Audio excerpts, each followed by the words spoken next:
Esperou ainda outros 7 dias e tornou a enviar a pomba fora da arca.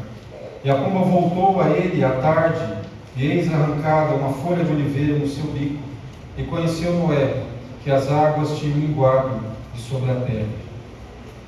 Deus escolheu que a primeira árvore a despontar como viva, como triunfante depois do juízo do dilúvio, não fosse um carvalho, não fosse uma sequoia, fosse apenas uma oliveira. Outro texto, Êxodo 27, versículo 20. Diz assim o texto da palavra do Senhor. E a quarta ordem, estou lendo errado, 27, 20. Tu, pois, ordenarás aos filhos de Israel que te tragam azeite puro de oliveiras, a ti, para o candeeiro, para fazer arder as lâmpadas continuamente. Quando abrimos o livro do Apocalipse, lemos aquelas cartas às igrejas que nos representam. O Senhor Jesus se apresenta como o candeeiro.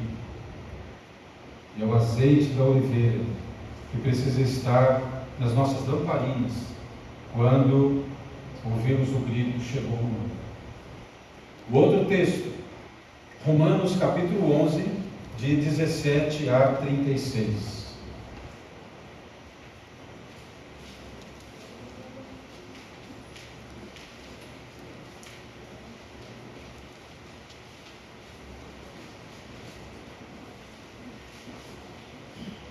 Romanos capítulo 11, de 17 a 36. E se alguns dos ramos foram quebrados, e tu, sendo oliveira brava, foste enxertado em lugar deles, e feito participante da raiz e da seiva da oliveira, não te glories contra os ramos. E se contra eles te gloriares, não és tu que sustenta a raiz, mas a raiz a ti. Dirás, pois, os ramos foram quebrados para que eu fosse enxertado. Está bem? Pela sua incredulidade foram quebrados, e tu estás em pé pela fé. Então, não te ensoberbeças, mas teme. Vamos dar um salto e ler ali a partir do versículo 32. Porque Deus encerrou a todos debaixo da desobediência, para com todos usar de misericórdia. Oh, a profundidade das riquezas, tanto da sabedoria como do conhecimento de Deus! Quão insondáveis são os seus juízos, e quão inescrutáveis os seus caminhos! Porque quem compreendeu a mente do Senhor, ou quem foi seu conselheiro, ou quem lhe deu primeiro a ele para que lhe seja recompensado? Porque dele, e por meio, e por ele, e para ele, são todas as coisas. Glória, pois, a ele eternamente. Amém. Quando a palavra diz, porque dele e para ele são todas as coisas, isso significa que tudo na criação, visível e invisível, está incluído ali. E a Bíblia é de uma riqueza tão grande que nós podemos encontrar material para estudar sobre todos os assuntos. Dentre eles, por exemplo, as árvores. As árvores que a Bíblia usa como representação, como símbolo, de temas espirituais, das ações de Deus, de comportamentos do povo de Deus, né? Então há uma riqueza muito grande, não de símbolos esotéricos, né? de mistérios fechados, enigmas, não, as coisas que nós podemos ver, tocar, cheirar, que fazem parte do nosso dia a dia, né? Então é nesse sentido que a natureza é uma das fontes de revelação do Senhor. Deus se revela nas Escrituras, Deus se revela na criação ou natureza, Deus se revela na história. Então, nessas três fontes, nós encontramos a voz do Senhor. E, é claro, nós que somos cristãos, como vamos ver Paulo falando bastante nesse aspecto, né? Nossa visão se concentra em Jesus. Há toda uma convergência em Jesus, né? De maneira que, imagine que você vá a um lugar, né? Uma grande igreja, por exemplo, como a Catedral da Sé em São Paulo, ou A igreja que eu visitei em Amsterdã, que foi construída em 1300, imensa, enorme. Ou você vai naquelas ruínas, né, de São Miguel das Missões, e você percebe que há toda uma história, grandes acontecimentos estiveram envolvidos ali, muitas pessoas para construir aquele grande edifício, né? E você precisa de um bom guia, para que mostre cada parte, e o significado, o que representa, quem trabalhou ali, os acontecimentos que se envolveram ali. Nós precisamos dessas pessoas, guias, que nos ajudem a entender toda essa riqueza daquele edifício, daquela construção, daquele pedaço da história. E assim são as pessoas que dão um testemunho para nós do cumprimento das promessas de Deus em determinadas épocas. Nós nos aproximamos da Bíblia e nós nos deparamos como se fosse uma grande catedral, com vitrais, com torres imensas. E é muito maior do que nosso entendimento. Nós precisamos de alguém que nos oriente. Por isso que a palavra de Deus ela precisa ter essa meditação, né, constante, diária. E aqui nós encontramos, Paulo vai falar muito sobre isso, os patriarcas, os profetas, os sacerdotes, os reis piedosos, homens e mulheres simples, mas que foram alvos, né, da graça, da bondade de Deus, nesse grande drama que é a queda e a redenção, a desordem do pecado do mundo e Deus colocando as coisas em ordem, a distorção dos nossos desejos e a vontade de Deus reconduzindo as coisas, né, à ordem original, o plano que Deus tem para a nossa vida. Então, a oliveira, ela está presente em momentos importantes da história da redenção. Nós vimos isso no texto de Gênesis, no fim do dilúvio. Nós vimos no momento em que Deus estava orientando o seu povo para construir o santuário, também chamado de tenda do encontro. E tudo que nós queremos aprender e praticar em termos de piedade e de oração, precisam ter a nossa referência do tabernáculo. O tabernáculo é um gabarito, um padrão, um cânon, para a gente ver se qualquer coisa que nós estamos lendo, ouvindo ou buscando praticar, encontra nela, naquele paradigma, naquele plano, naqueles espaços, naqueles móveis, naquela liturgia, nós encontramos um roteiro, nós encontramos alguma coisa que fundamenta a nossa aproximação de Deus, a nossa oração, o nosso louvor, o batismo, consagração. Todos os elementos que estão ali encontram correspondente na vida do Senhor Jesus, na vocação da igreja e também nos atos de redenção do Senhor Jesus. É de uma riqueza impressionante, às vezes ignorada por nós. A gente leva tempo para entender isso, para buscar fazer essa comparação e esse estudo. De maneira que à medida que a humanidade vai perdendo essas referências, ela vai se aproximando da tristeza, do desespero, e ela se perde num labirinto de religiões, de psicologias, de filosofias, de coisas dessa natureza. Se você quiser pensar um pouco mais sobre isso, recomendo para você um filme de Sunset Limited. Em português eles colocaram como O Limite do Suicídio, mas o nome em inglês, né, é de uma ferrovia que corta uma grande área dos Estados Unidos, 3.211 quilômetros de ferrovia. E tem esse nome. Sunset é o pôr do sol, é o limite do pôr do sol. No filme eles usam o nome para criar uma estação de metrô fictícia. E um professor culto e erudito, né, vai se jogar na frente do metrô para terminar a sua vida. Ele já não vê nenhum sentido na sua vida. E um ex-prisioneiro cristão, um homem que foi violento, um criminoso, mas que na cadeia encontrou a palavra de Deus, foi evangelizado, encontrou Jesus, agora sua vida estava transformada, estava naquele momento na plataforma, salva aquele professor e o leva para o seu apartamento, um subúrbio de Nova York, um lugar pobre. Ele mora num condomínio cheio de pessoas drogadas que brigam, e aquele professor desorientado ouve aquele homem pregar o evangelho para ele. E aquele homem que é o ator, né, Samuel Jackson, faz o personagem do prisioneiro, ex-prisioneiro convertido, né? pergunta por que ele quer tirar a vida dele. Ele diz, olha, as coisas que eu amo, as coisas que eu amava, eu achava que seriam duradouras, se quebraram todas. Eu não vejo sentido. A cultura da sociedade está cada vez mais indo para a vulgaridade. Eu não vejo sentido em continuar vivendo. E aí aquele ex-prisioneiro, num apartamento simples, num bairro pobre, começa a falar com alegria para ele sobre Jesus. E aquele professor começa a dialogar com ele, por que você vive num lugar tão sujo, onde as pessoas brigam? Um lugar horrível. E ele diz, eu quero levar a mensagem de salvação para essas pessoas. Aqui tem jovens, drogados, mulheres grávidas, alcoólatras. Eu fui um deles. Jesus me salvou, Jesus me deu uma nova vida. Eu quero levar essa mensagem. Ele tem uma Bíblia sobre a mesa, ele faz um café, ele faz uma janta, ele se esforça para falar da sua alegria e de como aquele homem pode largar o abraço da morte e ir para a vida. Mas aquele professor tão estudado, tão culto, ele diz, não, eu quero a morte, eu quero ir embora.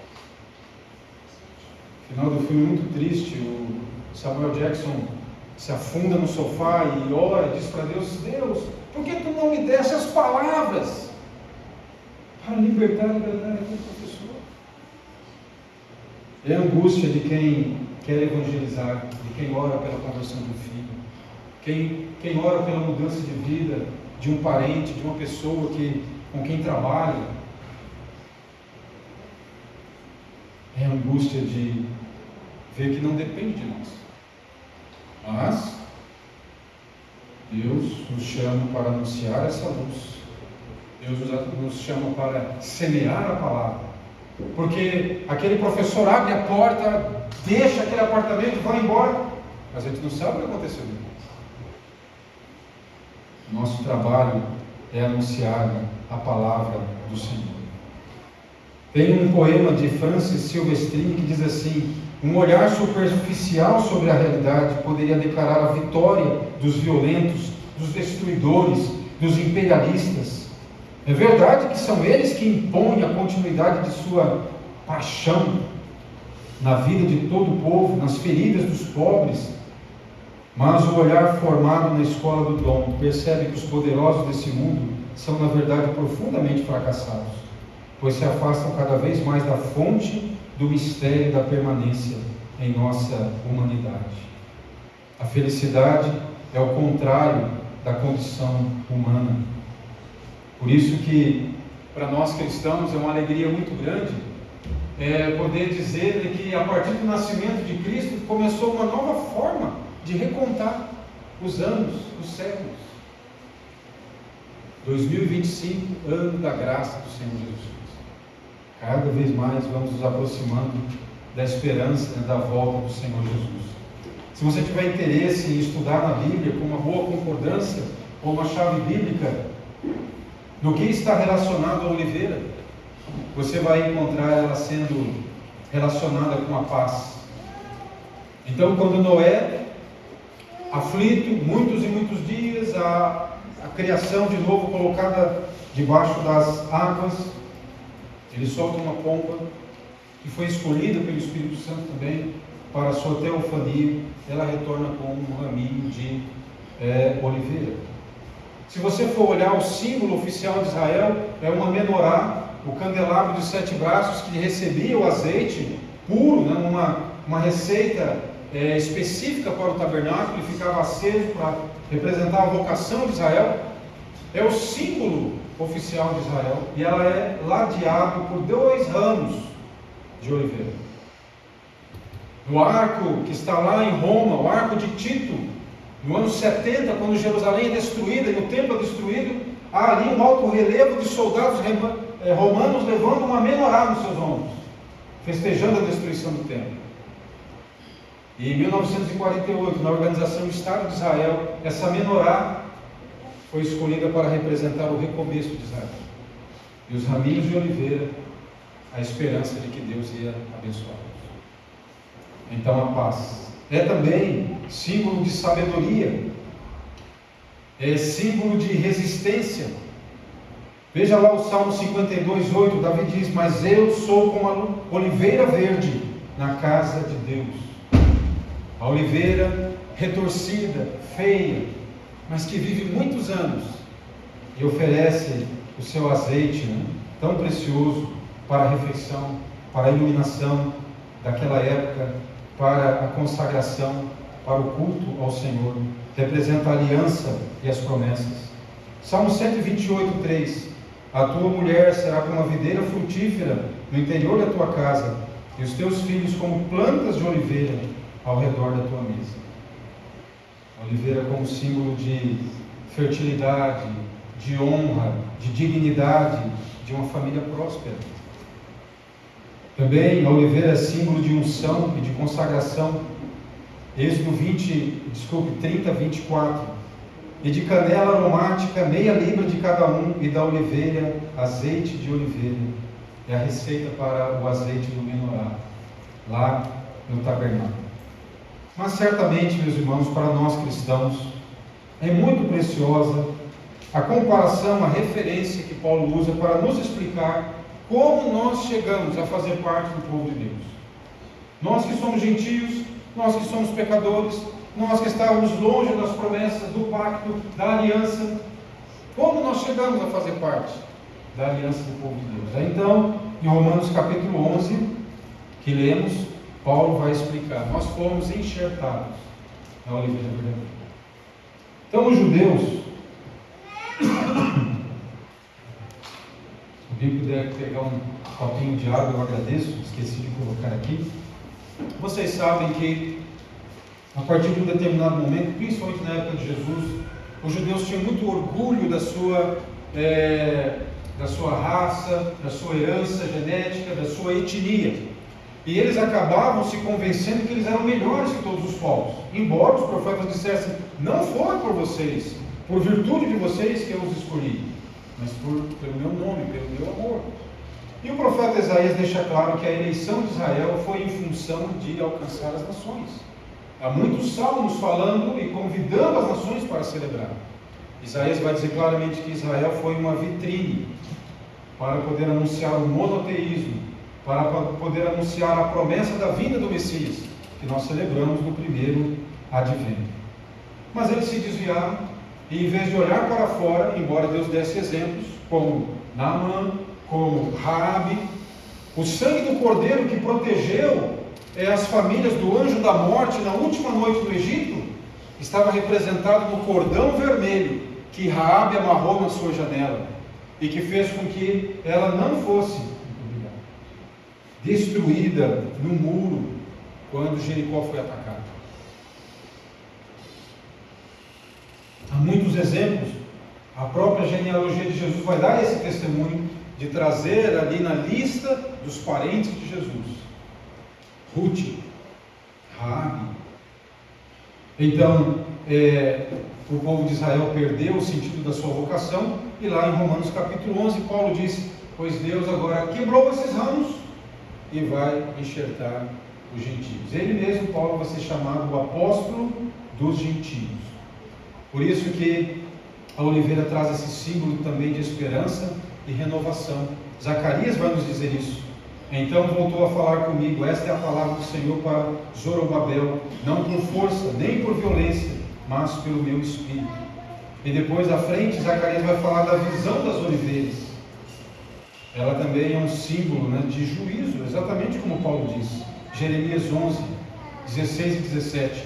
O Senhor chamou de oliveira verdejante, famosa em sua fruta e em sua forma, mas com o rugido de um grande estrondo a incendiou, e seus ramos se tornaram inúteis.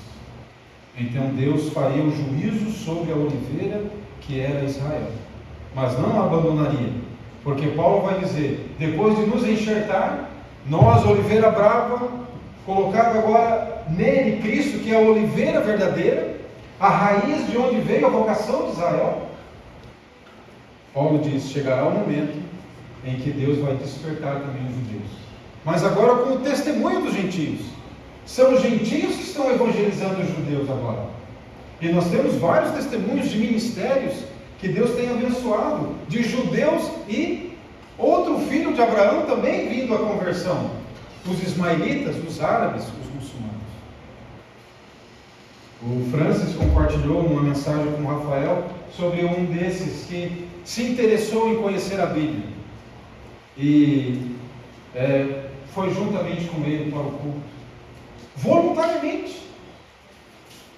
É interessante que na foto que mandou, os rostos são borrados, porque nós sabemos, né, o que acontece com muçulmanos que são levados a Cristo no meio de países muçulmanos.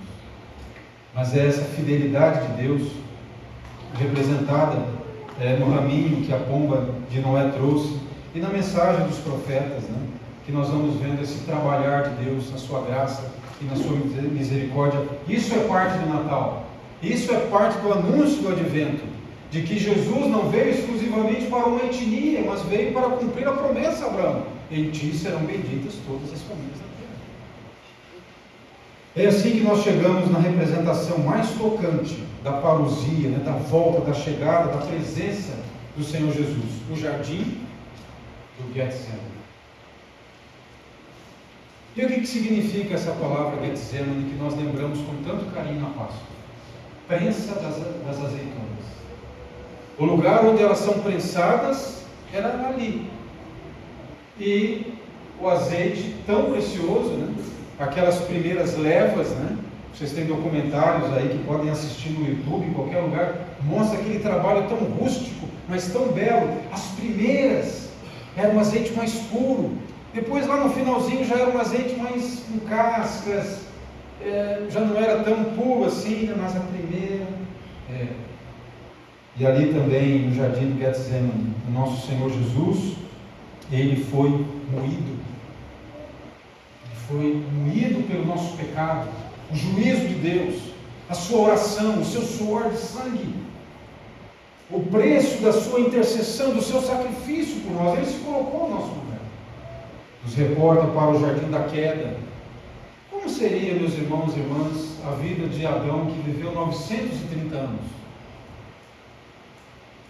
O único homem que conheceu, juntamente com Eva, né, o mundo perfeito, o mundo sem pecado.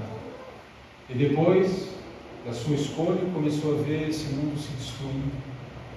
O assassinato do seu filho Abel, as dores de parto da sua esposa Eva, o início da mentira, da vergonha, 9 séculos, e aquela lembrança de um lugar maravilhoso, onde Deus vinha todas as tardes e falava com ele.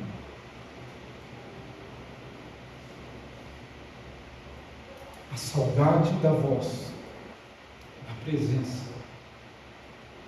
E saber que quando ele partisse desse mundo, seus filhos, netos e bisnetos teriam que conviver com os males.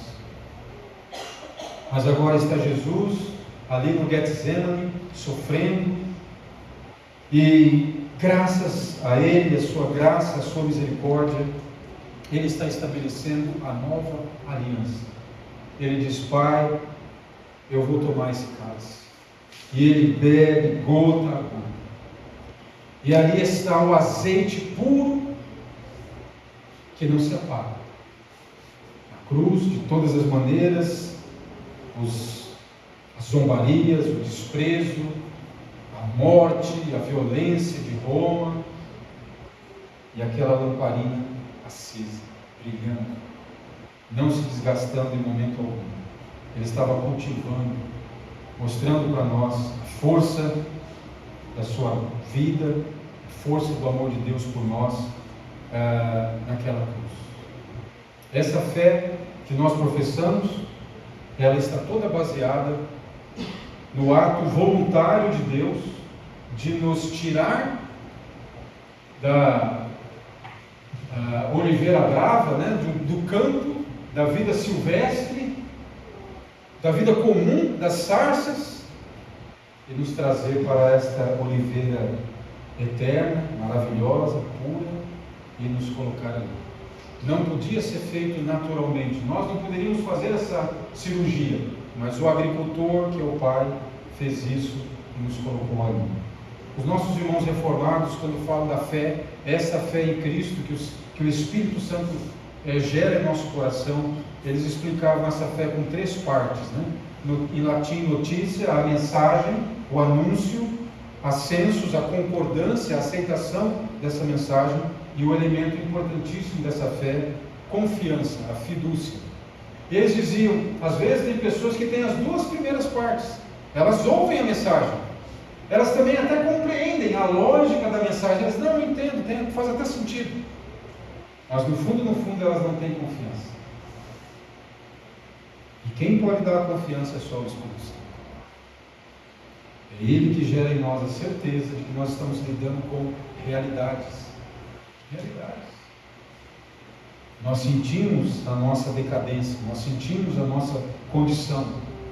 Nós sabemos que somos uma oliveira brava, mas também nós temos na nossa vida testemunho de que o Espírito Santo está trabalhando, está nos moldando, e as realidades da palavra de Deus anunciada, pregada há tanto tempo, elas estão se cumprindo. Então nós experimentamos aquilo que Paulo fala, a adoção de filhos. E nós aprendemos a orar, nós aprendemos a estudar a palavra de Deus, nós aprendemos a confiar e saber e sermos agradecidos que Deus tem tolerado muita coisa, como no passado. Deus tolerou a poligamia, Deus tolerou a escravidão. Em nenhum momento ele disse que concordava com essas coisas, mas eram males que precisavam ser suportados, e foram. Mas em determinado momento a própria igreja se posicionou quando entendeu que o tempo dessas coisas tinha acabado. E a igreja se posicionou e, por meio de ferramentas lícitas, ela tomou posição como oliveira, diferente das outras, distinta, porque o que alimentava os seus sonhos, seus ideais, era o azeite do Espírito Santo. Não era a força partidária, a política, a economia, não era nada disso, mas era essa seiva de Jesus Cristo. O reino de Cristo inspira a igreja e a coloca em movimento. É por isso que nós nos unimos a Paulo, pensando, ainda que hoje de forma superficial, porque é pouco tempo, para a gente dar uma linha geral na representação da oliveira, mas nós terminamos como Paulo dizendo: ó profundidade das riquezas, tanto da sabedoria como da ciência de Deus, como insondáveis são os seus juízos e quão inescrutáveis os seus caminhos, pois quem conheceu a mente do Senhor, ou quem foi o seu conselheiro, ou quem lhe deu primeiro para que lhe fosse restituído, porque dele, por ele, por meio dele e para ele são todas as coisas. A ele seja a glória para sempre. Amém. Essa é a alegria de nós celebrarmos o advento do Senhor, nos aproximando de celebrar a encarnação, a chegada de um Filho tão amado, que de todas as formas se tentou impedir que esse grande momento chegasse, mas por sua graça, por sua força, o amor de Deus nos mostra que Deus está pronto a realizar a sua vontade, e Ele vai cumprir a sua palavra. Existe uma bela mensagem do pastor John MacArthur, já falecido, amigo do querido pastor Sproul, também falecido. Os dois eram muito amigos, um presbiteriano, o outro batista. E ele conta a respeito, em uma de suas mensagens, 6 formas de pessoas que vão perder o Natal, que não vão celebrar o Natal. Eu vou compartilhar 2 dessas formas, e depois, em outro momento, a gente compartilha as seguintes. Mas antes eu gostaria de, talvez, lembrar alguns irmãos mais antigos, mais saudosistas, para ver se vocês se lembram dessa música, do tempo do disquinho, o vinil. A música dizia assim: era uma oliveira dos ramos quebrados, e o jambuzeiro ali foi enxertado. Esta oliveira é o meu Jesus, foi nele enxertado, hoje tem luz. Oliveira verdadeira, Jesus Cristo é. Nele fui enxertado através da fé. Posso eu dar frutos enxertados assim. Cristo é a oliveira, não mais vivo eu, mas Cristo vive em mim. Jambuzeiro brabo não dá frutos bons. Assim era eu no meu coração. E um belo dia tudo transformou. eu fui enxertado no meu Salvador. Oliveira verdadeira Jesus Cristo é. Nele fui enxertado através da fé. Posso eu dar frutos enxertados assim. Cristo é a oliveira, não mais vivo eu. Não sei quantos ouviram essa música tão bela, né? Trio Alexandre, depois foi cantada por outras pessoas, né? Mas essa é a nossa vida, sabe? É um padrão. Você que gosta de estudar as Escrituras vai ver tantos exemplos da natureza da história, de que não somos nós que mexemos os pauzinhos, não somos nós que queremos insistir e fazer do nosso jeito. Nós precisamos deixar que Deus faça do jeito dele. Não forçarmos a barra para que as coisas aconteçam, sem que seja o Espírito que conduza. Lembra de Moisés, no seu chamado, na sua vocação? A sarça é o símbolo da nossa igreja desse momento. E lá diante da sarça o Senhor disse: o que é isso nas tuas mãos? E Moisés diz: é um cajado de pastor. E o Senhor diz para que ele jogue, e aquilo se transforma numa serpente. O que representa a serpente? Satanás. O que representava a serpente no Egito? Ela estava em todos os desenhos do templo. Era uma divindade. E ali Moisés vê a vara se transformando naquela serpente depois devora as outras. E sobre a ordem de Deus, não é apenas um cajado, não é apenas uma vara. É com aquele cajado tocando na água, que a água se transforma em sangue. É aquele cajado levantando-se diante do mar vermelho, o mar se abre, mas se joga no chão uma serpente. Mas tanto faz para Deus se é um arcanjo, se é um querubim, se é um serafim, se é um poderoso demônio, se é um brilhante, refulgente anjo, se é um homenzinho simples, um ex-prisioneiro, um ex-alcoólatra, se é uma pessoa sozinha, um jovem, um idoso, uma criança, uma sarça comum no meio do deserto. Não importa.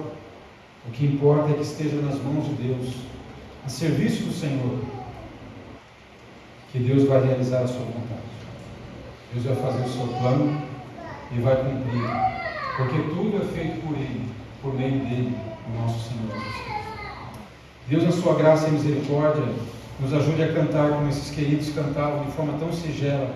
Nós não somos um jambuzeiro que não dá frutos bons, mas em comunhão com o Senhor Jesus, em comunhão como vamos celebrar na ceia do Senhor, em comunhão com o seu Espírito, com o Espírito de oração, com o povo de Deus, aguardando, quietos, não agitados, mas quietos, em paz, esperando o agir e o mover do Senhor, a direção do Senhor. Nós celebramos nada. Mas como diz o pastor John MacArthur, como é que nós não celebramos o Natal? Como é que nós perdemos o Natal? Como muitas pessoas, infelizmente, vão perder o Natal, apesar de comprar presentes e enfeitar suas casas, vão perder o Natal. Ele diz, comparando, com alguns personagens pessoas, reais, que estiveram presentes nos acontecimentos relacionados ao nascimento do Senhor Jesus. E ele então, com base lá em Lucas 2,7, vai tirar como exemplo a questão de que algumas pessoas vão perder o Natal por ignorância e por estarem ocupadas demais. E ele vai usar como exemplo aquelas pessoas que tinham as suas hospedarias e não receberam Maria e nem José na noite em que o Senhor Jesus estava nascendo. Então o pastor John MacArthur diz: o povo no Oriente tinha como virtude, questão de honra, a hospitalidade. E aqueles homens, nenhum, os donos das hospedarias, nenhum, tiveram empatia com Maria e José e honraram essa virtude oriental de receber as pessoas. Então, o pastor John MacArthur chama a nossa atenção e diz: por quê? Porque eles perderam a oportunidade de terem o Natal na sua hospedaria. Ignorância? Não sabiam que ali estavam os pais do Senhor Jesus, os pais adotivos do Senhor Jesus. Ali estava a oportunidade de conhecer como os pastores pobres e depois os reis magos que viajaram, o Filho de Deus, o Salvador, o Messias.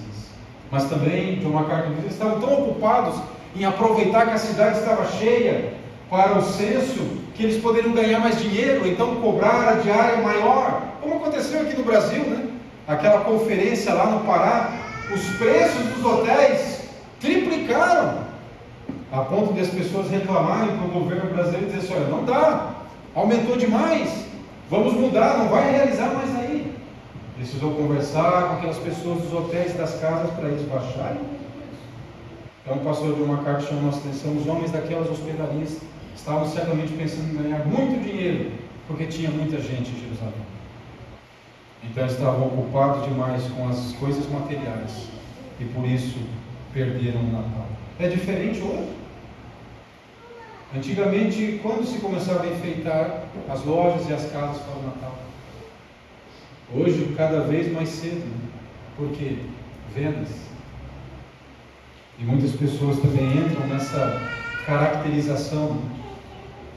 Uma outra coisa que John MacArthur nos alerta, né? Muitas pessoas vão perder o Natal porque elas são vaidosas e elas são ciumentas das suas coisas, dos seus sonhos, do seu jeito. Ele usa como exemplo Mateus 2, se referindo a Herodes. Herodes, ele tinha uma boa lábia, ele se articulava politicamente muito bem, ele tinha poder, ele eliminava pessoas, ele mentia, ele matava, ele assassinava, ele tirava todos do seu caminho. Se ele se sentisse ameaçado na sua posição, no que ele achava ser os seus direitos, no seu jeito de ver a vida, ele eliminava, ele agia. Esse medo ciumento fez com que Herodes perdesse o Natal. Jesus não veio disputar o trono de Herodes. O seu reino não era desse mundo. Mas esse homem cometeu crimes horríveis, massacre dos bebês, tudo por causa desse ciúme, dessa ganância. Será que tem pessoas hoje também vivendo dessa mesma maneira, com esse mesmo sentimento? Que Deus, meus irmãos e irmãs, pela sua graça e misericórdia, nos dê alegria de entender perfeitamente o que os patriarcas, os profetas, os apóstolos estão nos ensinando. Que nós somos abençoados por sermos enxertados na oliveira viva e verdadeira, que é o Senhor Jesus. Que as nossas candeias estejam acesas também, e nós possamos estar preparados para celebrar o último advento do Senhor Jesus, a parousia, a chegada maravilhosa do nosso Salvador. Amém?